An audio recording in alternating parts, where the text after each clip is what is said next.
ओम प्रकाश राजभर ने सिद्धार्थनगर में आयोजित एक कार्यक्रम के दौरान पिछड़े वर्ग के आरक्षण को लेकर बड़ा बयान दिया है। उन्होंने कहा कि 27% ओबीसी आरक्षण का लाभ अब तक सीमित जातियों को ही मिला है, जबकि कई अन्य पिछड़ी और अति पिछड़ी जातियां इससे वंचित हैं।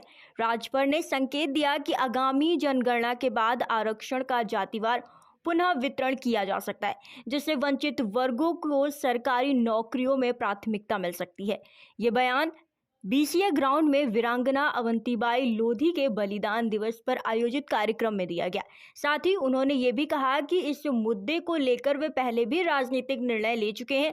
पंचायत चुनाव के संबंध में उन्होंने स्पष्ट किया कि मामला न्यायालय में लंबित है और चुनाव अदालत के आदेश के अनुसार ही कराए जाएंगे। फिलहाल ये मंत्री का बयान है और आरक्षण से जुड़ा कोई भी अंतिम निर्णय सरकार की आधिकारिक प्रक्रिया के बाद ही लागू होगा। तो कब तक होने की उम्मीद है, क्या अभी चल रहा है? देखिए, कोई सज्जन हाई कोर्ट गए हैं। हाई कोर्ट ने 25 तारीख को राज्य निर्वाचन आयोग को तलब किया है और 25 तारीख को जो फैसला आएगा वही मान्य होगा। इन दिनों पंडित शब्द को लेके जो भी परीक्षाएं हो रही हैं, बड़ा उसमें अपमानजनक आ रहा है। इसको लेके अखिलेश भी ने कहा है कि पंडित समाज को अपमानित करने में सरकार की भूमिका है, क्या कहेंगे? देखिए, हमने जो पढ़ा है, पोथी पढ़ पढ़ जग मुआ, पंडित भया न कोई। एक दुआ है ना। पंडित शब्द का अर्थ है विद्वान, विद्वत्ता से। जाति है ब्राह्मण। अगर आप उस पंडित को ब्राह्मण से जोड़ते हैं तो आपका विषय है। और दूसरी चीज़ कि जिन्होंने प्रश्न बनाया उनको भी इस बात पे चिंतन करना चाहिए कि कोई ऐसा शब्द हम न प्रश्न पत्र में डालें जिससे समाज में द्वेष पैदा हो। अखिलेश कह रहे हैं कि बीजेपी सरकार करवा रही है।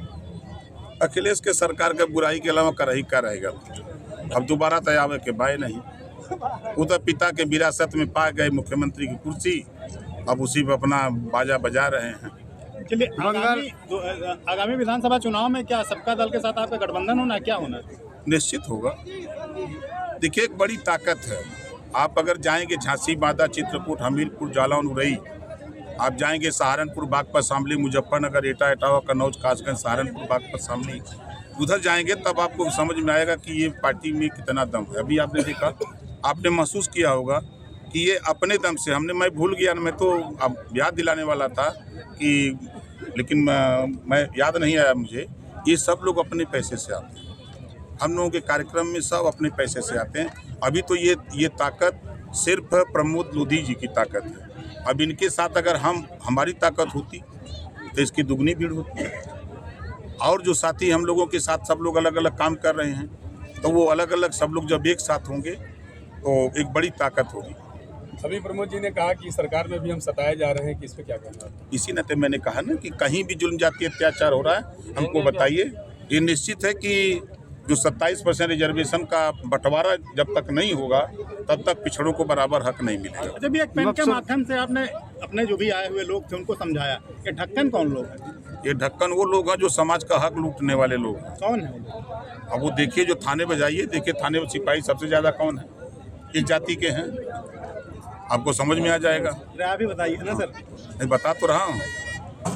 27% आरक्षण का 3 सितंबर 2013 हाई कोर्ट ने कहा कि 12 जातियां 27% आरक्षण का लाभ उठा रही हैं, शेष जातियां नहीं पा रही हैं, इन जातियों को बांट करके दिया जाए।